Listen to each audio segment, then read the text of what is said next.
Desde ahora, 20 minutos de noticias con un aroma especial. Todo lo que pasa en el mundo canábico está en No Todo es Humo. El informativo canábico hecho podcast, temporada 2. Semillas de cannabis nacionales. De la clandestinidad a su regulación. Cuando nos empezamos en serio a pensar en cannabis desde el punto de vista científico-tecnológico, nos dimos cuenta que teníamos varios desafíos. Educación, cómo hacíamos ensayos clínicos, cómo hacíamos la dosificación, cómo estudiábamos, como por ejemplo, ciencias básicas o aplicadas interacciones de cannabinoides con medicamentos, control de calidad de los productos fitoterapéuticos, evaluación. O sea, hay una serie de cuestiones que en Argentina no estaban definidas, nadie sabía cómo hacerlas. A veces todavía pienso que nadie sabe cómo hacerla. Pensamos nosotros generar las bases científicas para poder desarrollar todo lo que venía para adelante. Este intercambio de saberes en forma de planta. Y en este acto, el Jardín de Unicornio cede 2 cepas, que denominamos Cepa Argentina Terapéutica 1 y Cepa Argentina Terapéutica 2. Y Acufal aporta la Cepa Argentina número 3. A quien escuchamos es al doctor en biología del CONICET, Darío Andrinolo, quien dirigió las investigaciones para el desarrollo y estabilización de las variedades de cannabis llamadas cepas argentinas terapéuticas, cuyo logro este año fue poder tener la primer semilla estabilizada de cannabis argentina inscripta en el INASE. Si no tenemos acceso a material vegetal, no tenemos acceso a los estándares, ¿no? Bueno, vamos a empezar de cero. ¿Cómo se empieza de cero? Teniendo plantas.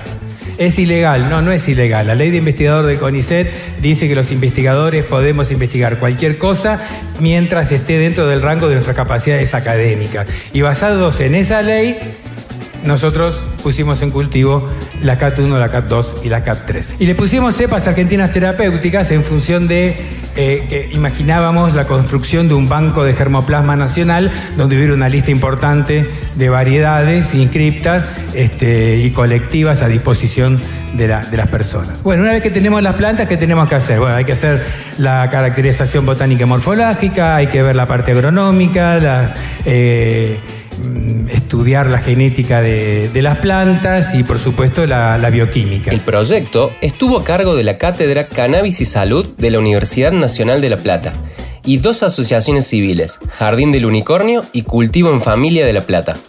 Recordemos que esta cepa se la debemos al profesor Daniel Loza, creador de la variedad CAT 3, quinto elemento. Ahora, el doctor Andrinolo nos cuenta detalles interesantes que hacen de la CAT 3 una variedad a tener en cuenta para su cultivo a lo largo del país. Él es el profesor Loza, era el profesor Loza. Él es el responsable del desarrollo de la cepa de La Plata, que nosotros queremos un montón. Se hizo famoso porque empezó a cultivar aceite y el aceite daba resultados. Este es el perfil de terpenos de la CAT 3. Tiene un perfil de terpeno de la CAT 3 muy rico y de muchos terpenos. Entonces fíjense que es una cepa alta en THC, 10A1, THC-CBD, con un componente importante de terpenos. En La Plata hay muchísimos pacientes de diversas patologías que pueden argumentar que este aceite y esta planta funciona. Entonces nosotros, en vez de poner la duda y decir que lo están haciendo mal, tenemos que poner la pregunta: ¿por qué funciona? ¿Cómo funciona? ¿Nos sirve a nosotros? Nos sirve, lo vamos a incorporar al proyecto. La alegría que emerge en la comunidad canábica por este desarrollo se debe a cómo fue gestado este proyecto. Una iniciativa solidaria que entiende al cannabis desde su acceso integral para la salud y la industria, con el objetivo de proveer a las y los cultivadores los proyectos de investigación académicos, las ONGs y los privados. Las plantas son estables, están creciendo, están a disposición. Tenemos el permiso junto con agrogenética de tener los cultivos ahora en agrogenética y esperamos que en poco tiempo estas variedades estén disponibles comercialmente. Y digo disponible comercialmente es porque tenemos un acuerdo entre agrogenética, entre los cultivadores y nosotros, que las plantas no van a estar con derecho de obtentor y van a poder ser utilizadas por todas las personas que necesiten tener cepa reconocida. Fuma tranquilo. Nosotros te actualizamos el minuto a minuto. No todo es humo. Redes sociales y cannabis. ¿Moderación o censura? Desde hace algunos años, las redes sociales como Facebook e Instagram se transformaron en fuentes indispensables de información sobre el cannabis. De la mano de sus protagonistas, la información se transforma en experiencia directa. Sin embargo, dentro de estas redes aparecen una infinidad de prácticas, algunas acordes a las políticas de uso de la aplicación y otras que desfilan por el margen. En esta ocasión, queremos hablar sobre la moderación y la censura de contenido canábico en las redes. La moderación en redes sociales es una mezcla de machine learning que detecta cosas, sumado a también gente que denuncia cosas y que muchas veces que veo que por ahí se piensa que las redes están activamente censurando cosas, pero a veces son grupos de gente que se organizan, para denunciar en masa cuentas feministas o cuentas canábicas o lo que sea. Eso también pasa. Y después, eso se revisa y por ahí si después se encuentra que no están incumpliendo, se vuelven a habilitar, pero le cierran por un rato. Escuchábamos al especialista en ciencias de la computación, Pablo Celalles, y así explicada, la moderación parece una práctica riesgosa que podría ocasionar una censura previa, contraria a la libertad de expresión. Es decir, se censura o baja un usuario o contenido de la red y luego este debe demostrar su inocencia. Nos preguntamos entonces, ¿cómo funcionan los algoritmos de moderación en las redes? Respecto de cómo funciona el algoritmo y si está geolocalizado. Bueno, por lo general esos algoritmos funcionan o detectando palabras claves, por ejemplo cannabis, por ejemplo, algunas otras formas de llamarle a la planta de cannabis o a las flores o a los productos derivados de la planta. Entonces se entrena el algoritmo para que detecte ese tipo de palabras y las pase a un revisor humano o directamente, a veces, en algunos casos, directamente no permita la subida. En estos casos son un poco más graves desde un punto de vista de libertad de expresión, porque puede haber toda clase de usos legítimos, ¿no? De hecho, no es un delito hablar del tema. Lo que pasa es que las empresas tienen una política interna que sencillamente porque ellos quieren tener un contenido en su plataforma que no promueva este tipo de consumos, directamente lo dan de baja por motu propio, no es por una cuestión de legalidad o ilegalidad, es una decisión, digamos, editorial. Javier Paliero es abogado especialista en Derecho Digital, miembro del grupo Open Data Córdoba y analista en Access Now, una red de profesionales que aboga por la libertad y derecho de los usuarios de Internet. Javier nos explica que Instagram tiene reglas específicas contra la venta de cannabis, pero no hay reglas claras acerca del contenido canábico sin fines de lucro. Usuarios, influencers, grow shops, asociaciones civiles y empresas se ven beneficiadas por estos grises, pero cada vez más seguido nos enteramos de cuentas o contenidos que se dan de baja automáticamente, con la enorme pérdida que esto representa para sus creadores y usuarios. Decimos decisión editorial no porque sean iguales ni tengan el mismo grado de control o capacidad que una revista o un diario que tienen control absoluto de todo lo que sale, sino porque teniendo menos control igual deciden qué línea de contenidos tener en su plataforma. Entonces decimos decisión editorial porque es más parecido a lo que puede definir como tener o no en su revista o en su diario un medio tradicional de comunicación. Lo que sucede es que el impacto en la libertad de expresión es mucho más grande porque estas plataformas, además de ser dominantes, esta decisión se hace de manera unilateral. Entonces muchas personas que dependen del uso del servicio para comunicarse entre sí quedan presas de las decisiones a veces arbitrarias de estas empresas. Las plataformas como Instagram tienen un enorme poder en el control de la información que hay en su sitio. Por eso es crucial que los creadores de contenido canábico usen la red estrictamente para educar, informar y sugerir productos relacionados con el cannabis legal, al menos para tener a la ley de nuestro lado. Estos algoritmos por lo general no están geolocalizados en cuanto a las reglas de moderación de contenido. Son reglas que se usan en todo el mundo iguales. Algo que también es cuestionable porque en algunos lugares el tema de consumo de cannabis o de producción, etcétera, está legalizado, en otros no. En fin, debería ser un poco más fino el tema. De nuevo, reitero, ellos no tratan o no les interesa cumplir o no cumplir la ley. No es una cuestión de legalidad o ilegalidad del contenido, sino que es una decisión de ellos, pero siendo plataformas masivas, deberían tener algún límite a lo que pueden prohibir, digamos, como para no vulnerar tan gravemente la libertad de expresión de millones de usuarios que no tienen otras alternativas para comunicarse. Otra forma en la que pueden funcionar los algoritmos es mediante la detección de imágenes. Entonces quizás hay algoritmos de detección de imágenes que están entrenados con imágenes de la planta o de la hoja y quizá eso también lo utilizan. Por lo general, como dije antes, estos algoritmos detectan o palabras clave o imágenes, las mandan a revisores humanos y los revisores humanos le terminan de dar el OK a la baja. A medida que el cannabis se legaliza y expande, es muy necesario que la información esté disponible libremente para quienes buscan aprender más o vivir de este negocio. Entonces, ¿cómo podemos evitar estas censuras automáticas?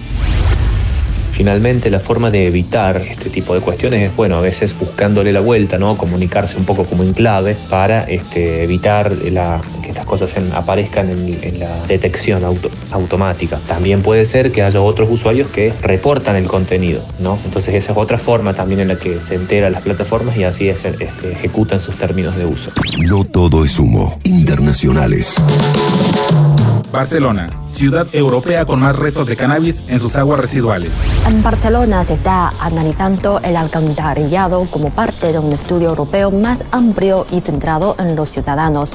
La tarea permitiría incluso rastrear la presencia de COVID-19 en las aguas residuales. La capital catalana triplica las cifras de consumo de Ámsterdam en los Países Bajos, que es la segunda en la lista. El estudio también revela que en los últimos 2 años está creciendo el consumo de marihuana en Barcelona, de acuerdo con los restos que se hallan en sus aguas residuales, en las que se ha casi cuadruplicado la presencia del cannabis.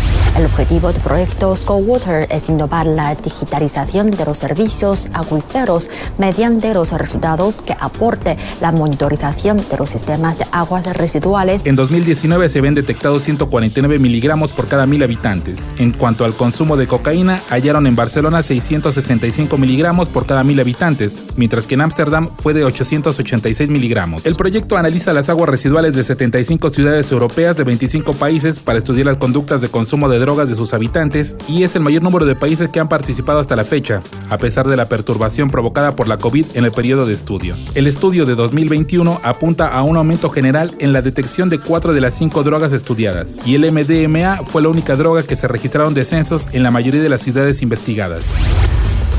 Los neoyorquinos con condenas por marihuana obtendrán las primeras licencias minoristas. Nueva York comienza, fíjese, a ver la vida diferente. Nueva York es el epicentro de uno de los temas de los que todo el mundo está hablando hoy día. Felicidades Nueva York y saludos a quienes nos ven desde allá. Les han cambiado la cara a ese estado con la aprobación el sábado, señora, de un acuerdo entre legisladores del estado para regular la marihuana con fines personales. Así que aplauso para Nueva York, no solo recreacional, sino también fines personales. Los funcionarios tienen la intención de reservar las primeras 100 o más licencias minoristas para vender marihuana en Nueva York para personas que hayan sido condenadas por delitos relacionados o sus familias. El estado de Nueva York pronto anunciará sus planes para inaugurar sus primeros puntos de venta minoristas de marihuana para fin de año, brindando a los solicitantes acceso a las reservas de la droga cultivada por agricultores locales y ofreciendo facilidades como nuevos dispensarios alquilados por el estado. La única condición: para ser uno de los primeros minoristas con licencia del estado, usted o un miembro de su familia debe haber sido condenado por un delito relacionado con la marihuana. La primera ola de solicitantes probablemente incluirá a personas como Barón Fajardo, un residente de Harlem que planea solicitar una licencia de comercio minorista. Tenía 16 años cuando la policía lo encontró fumando marihuana en su pasillo y lo arrestó. Siguieron otra media docena de arrestos por marihuana mientras pasaba de fumador a traficante. Nueva York se suma a todos estos estados que ya regularon de alguna forma la marihuana. Son 14 que ya regularon para fines personales, pero también más estados que lo han regulado para fines médicos científicos. Bueno, ¿le están apostando al conocimiento científico? ¿Le están apostando ahora a la prevención de adicciones, a la economía pujante del cannabis y no al racismo o a la criminalización de sus usuarios?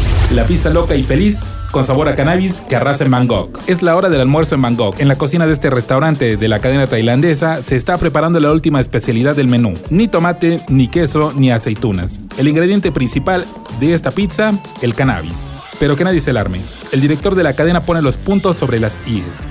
Penusak Susatbon, director general de The Pizza Company, comenta: por supuesto que no te coloca, es solo una campaña de marketing, solo tiene el sabor del cannabis y como mucho te da algo de sueño. Tailandia ha relajado recientemente su estricta ley de estupefacientes. Desde entonces se permite el uso controlado de la planta en alimentos y bebidas. Reportó para No Todo es Humo desde México, Toño Telles. No todo es humo. El dato Gaia. Campamento canábico Flipex. Este fin de semana se llevó a cabo el campamento Flipex, el primer campamento canábico de las sierras bonaerenses, en la localidad de Torkins. Fueron 3 jornadas en las que hubo conferencias de profesionales médicos, expertos en cultivo, banco de semillas y show artísticos. Nuestros amigos de Gaia estuvieron allí y nos cuentan su experiencia. Terminó el campamento Flipex en Torkins y aquí estuvimos participando junto a la ONG Sativa Madre. Calle Regenerativa y Sativa Madre en la primer Flipex.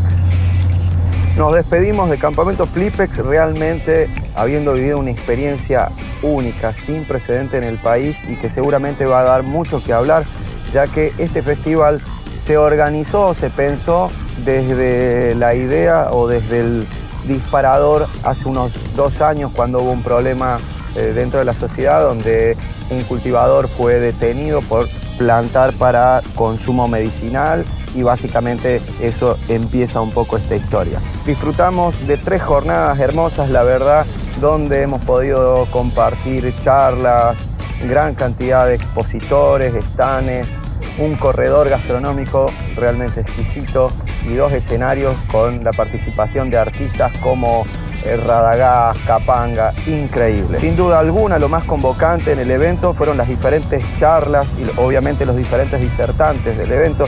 Increíble, algunas de las charlas con las que yo me quedo fue las de Mike Bifari, que la verdad no tuvo desperdicio, Cannabis y Salud, de la doctora Belén Ferro Moreno, también estuvo el doctor Agustín Bacchini, el doctor Palomino dando una charla increíble sobre el marco legal para emprendedores. Nos despedimos, nos vamos con el corazón lleno, pero lleno de alegría y esperamos volver el año que viene. Hasta aquí, noticias para saber qué es lo que pasa en el mundo canábico. No todo es humo.